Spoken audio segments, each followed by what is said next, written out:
Hey guys, welcome back to Gamescom 2015. I'm here with Peter. So you just seen some Halo 5 Guardians? Yeah, 343 Studios and Microsoft were showing off some of the single-player stuff. And as you know, in Halo 5 Guardians, you are playing as Master Chief or Locke, but you're always sort of rolling with a team. It's been confirmed now that you never actually play solo. So the team thing is pretty important. And this allows you to do some co-op stuff. But what they were showing today was sort of how you command the team to use them in the field. That's interesting because previously you were just Master Chief. You were this big guy against all the elites, all the brutes, all the grunts, but now you've got a squad at your back. How is that going to affect the way you play?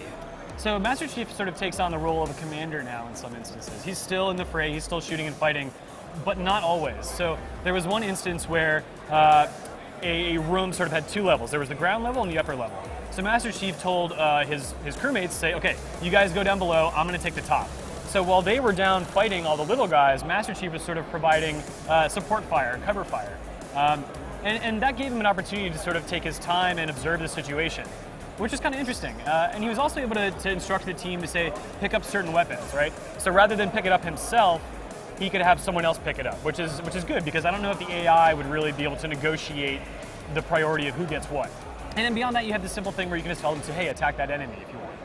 That's interesting because, I mean, the only real team dynamic that we saw was when they did ODST. Yeah. And that wasn't really commanding. You were just a part of a group and you weren't Spartans, you weren't the all-powerful, you were just dudes. Yeah. But do you think they're trying to take a focus away from Master Chief? Because now that it's their baby, 343 have this, it feels like they're experimenting with new things with each new Halo game that they're bringing out. Do you think this is just another experiment in the same direction?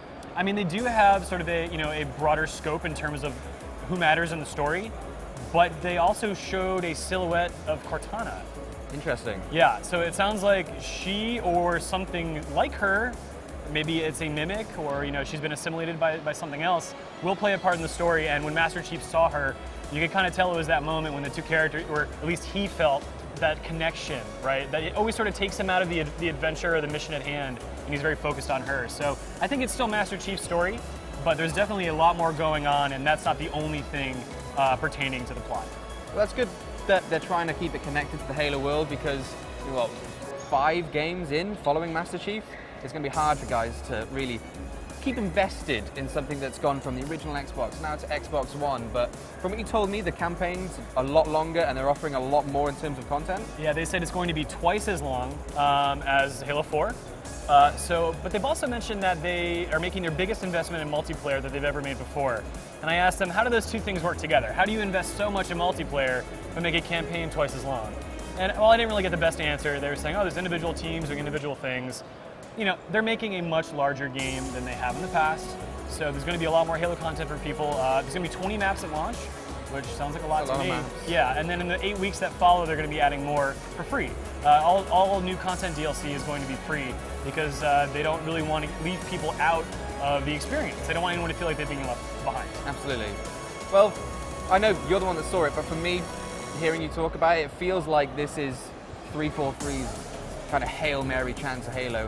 I don't think Halo 4 did as well as they wanted it to, so now they're like, okay, everything, Halo 5, let's do this. But from what you told me, it's going to be really interesting to see what comes off when it comes out. But for all your Halo 5 news and for everything from Gamescom 2015, keep it tuned in for GameSpot.